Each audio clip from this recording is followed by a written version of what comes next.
Part 3। Hi friends, good morning. आज आमर grower day 3। आज आम बाहरीचु।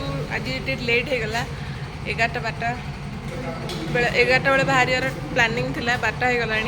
तो ये आम बाहर के कुआड़े जाऊँ आपण मानू देखु। वाओ कितने बढ़िया देखंतु अच्छी वेदर। हेलो फ्रेंड्स, जय Jagannath, welcome back to my channel theme explore Geetanjali. I hope you all are doing well. आमे माने एबे बाहरिलु अंजुना आउ बागाटोर बीच बुलिया पे। तो एबे फर्स्ट आमे माने जिबा अंजुना बीच बुलिबा, देखिबा सेठी कोन सब अछि, देन जिबा बागाटोर बीच। आपण माननकु मु सब देखेबी, जुआडे जुआडे बुलिबी आपण माननक सहित सब किछि शेयर करबी। बागाटू अंजुना जीवा बाटरे आपण माननकु सब एमती रोड साइड रे स्टोर सब देखिया को मिलिबो। आउ आपण माने जदि चाहिबे सेटु परचेज करि परिबे। सेठी ड्रेस, ज्वेलरी, बैग्स वगैरह सब मिलु थाए। आमे माने एबे आसी पहुंची जाइछु अंजुना रे थिबा सैंड बीच रो पार्किंग सेटा थिला। एक्चुअली आमे माने माइंड चेंज कलु जे सैंड बीच जीवानी रॉक बीच जीवा, कहीं सेठी किछि सैक नथिबो जेतु मानसून चलीची।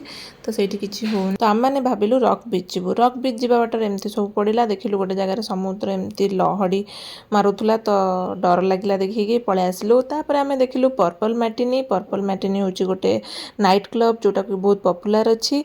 नेक्स्ट टाइम आमे जदि गोवा आसीबु तो निहाती सेठी जिबु आ आपण मानक सहित मु निहाती शेयर करिवि। तो एई थर भी आमे गोटे बहुत बढ़िया जगह को जाइछु। आपण मानक सहित मु सेटा शेयर करिवि नेक्स्ट वीडियो रे। आपण माने सेटा स्टे ट्यून रहंतु। एबे आमे माने आसी पहुंची जाइछु देखंतु अंजुना बीच रो पार्किंग रे। अंजुना बीच रो पार्किंग रे आमे गाड़ी रखि सारला परे आमे गलु रॉक बीच देखिया को। रोड साइड रे एमती थिला किछि छोटो छोटो दुकान। एठी आसी कि आमे देखिया को पाइलु किछि कंस्ट्रक्शन चलीची। कंस्ट्रक्शन काम एथि पई चलीची कि सेटा बीच आउ रहइबनी आगो को। एटा बिस्ट्रो नै जाईची अंजुना रो रॉक बीच जोटा सेटा। एटा लास्ट ईयर जो माने देखुचंती, एटा लास्ट ईयर देखिबे। आगो को आउ आपण माने देखिया को पाइबेनी, काहेकि ना एठी रहइबो बिस्ट्रो कैफे। तो से एठी बिस्ट्रो नै जाईची जेहेतु आपण माने आउ बीच देखिया को पाइबेनी। बीच को एंजॉय करिवे बिस्ट्रो रे बसिकी। आउ डायरेक्ट एमती जो बीच रे आसीकी बुला बुली जेमती करचंती सेटा करि परिबेनी। अंजुना बीच रे बहुत बढ़िया पाग थिला। तो वेदर को देखिकी आमे भाबिलु किछि फोटो शूट करदबु। सेठी बहुत जण लोकल कैमरामैन थिले, तो सेमानक पाखरे आमे किछिटा फोटो शूट कलु, वीडियोग्राफी भी करिछु। आउ रील्स वगैरह तो सेटा मैंडेटरी आम माने आजिकल सब बनाउचंती, जुआडे जाउचंती कर सारला परे आमे माने बाहरलु।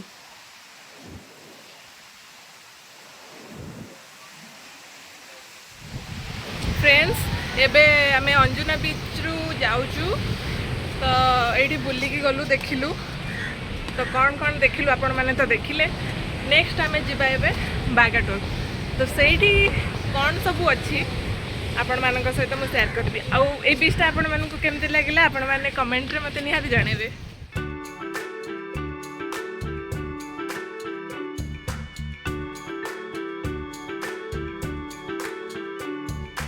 फ्रेंड्स, आम माने एबे अंजुना बीच रु जाउछु बागाटोर।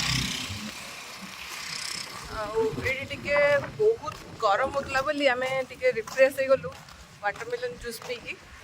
सेटा मु आपण मानक देखते पारे बहुत जोर गरम होची। आउ चलନ୍ତୁ ଏବେ ଯିବା ବାଗାଟୋର बीच। ସେଇଠି कौन सब अच्छी देखा। अजीब सा मौसम है जे केतबेले वर्षा होची तो केतबेले गरम खरा।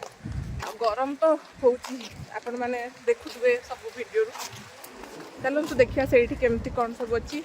आमे लंच टाइम भी पाखापाखि हो गलानी। तो कौन लंच करूँ से आम देखू। चलते देख।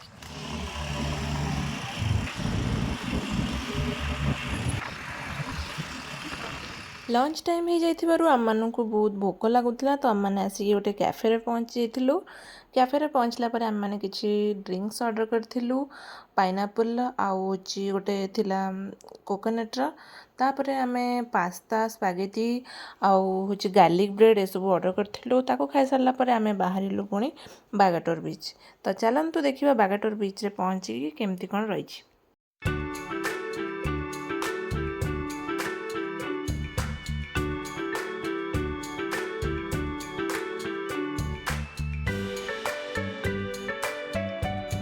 एबे आमे माने आसिकी पहुंची जाइछंती बागाटोर बीच रे। देखंतु ଏଇଠି ଲୋକ ବହୁତ କମ୍ ଥିଲେ କାହିଁକିନା ଏବେ ମନସୁନ୍ ଚାଲିଛି, କୌଣସି ସ୍ୟାକ୍ ନାହିଁ।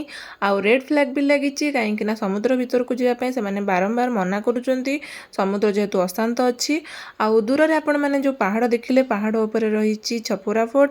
ଛପରା ଫୋର୍ଟରେ ଦିଲ୍ ଚାହତା ହୈ ମୁଭି ସୁଟିଂ ହେଇଥିଲା। ଆଉ ପିକ୍ ସିଜନରେ ଆପଣମାନେ ଯଦି ଆସୁଛନ୍ତି ଏଇସବୁ ବିଚ୍କୁ ତାହେଲେ ବହୁତ ସାରା ସ୍ୟାକ୍ ପାଇବେ, ଆଉ ଇଭିନିଂରେ ଟାଇମ୍ ସ୍ପେଣ୍ଡ କରିବା ପାଇଁ ବି ବହୁତ ଭଲ ଲାଗିବ। ଆଉ ଦେଖନ୍ତୁ ଏଇ ଭିଡ଼ିଓ ମୋର ଗୋଆର ସିରିଜ୍ ଆପଣମାନଙ୍କୁ କେମିତି ଲାଗିଲା ନିହାତି ମୋତେ କମେଣ୍ଟ ସେକ୍ସନରେ ଜଣାଇବେ। ରହିଲି, ଦେଖା ହେବ ନେକ୍ସଟ ଭିଡ଼ିଓରେ। Thank you.